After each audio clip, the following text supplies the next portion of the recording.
নাই, যেখানে আওয়ামী লীগ ইলেকশন করতে পারবে না, সেখানে আমাদের কোনো ভোটার, নৌকার ভোটার, এরা কেউ ভোট দেবে না, কেউ ভোট দিতে যাবে না। যেহেতু আমাদের সিম্বল নাই, যেহেতু আমাদের আওয়ামী লীগ নাই, সেহেতু আমাদের ভোটাররা কেন ভোট দিতে যাবে? ভয় ভীতি যাই দেখাক না কেন, এইভাবে তারা কেউ ভোট দিতে যাবে না। এটা প্রত্যেকটা ভোটারের কাছে এই কথাটা পৌঁছে দিতে হবে। আমাদের আওয়ামী লীগ নেতাকর্মী আর ছাত্রলীগ এবং সাবেক ছাত্র নেতাদের উপর এই দায়িত্ব আমি দিচ্ছি।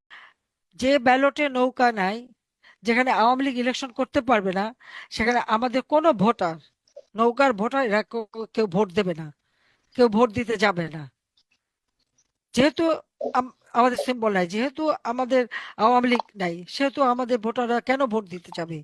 ভয় ভীতি যাই দেখাক না কেন, এইভাবে তারা কেউ ভোট দিতে যাবে না। এটা প্রত্যেকটা ভোটারের কাছে এই কথাটা পৌঁছে দিতে হবে। আমাদের আওয়ামী লীগ নেতাকর্মী আর ছাত্র